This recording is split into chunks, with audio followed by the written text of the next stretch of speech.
কালকে তো মার্কেটিং করতে গেছিলাম, আর আমি যখনই মার্কেটে যাই আমি কিন্তু হাবিজাবি কিনি না। যখনই কিনতে যাই ওই ঘরের সংসারের জিনিসই কেনা হয়। তো এই যে এগুলো দরকার ছিল তাই নিয়ে এসেছি। একটা ম্যাট নিয়ে এসেছি যেটা আমি রান্নাঘরে পাতবো।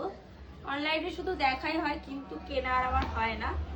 তো আর হলো গিয়ে মোজা কিনেছি আমার জন্য। আর এগুলো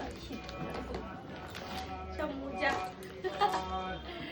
আর এই দেখো এই যে কৌটো নিয়েছি, আমার কৌটো প্রচন্ড দরকার হয়, এর জন্য কিন্তু কৌটোগুলো নিয়েছি ছোট ছোট।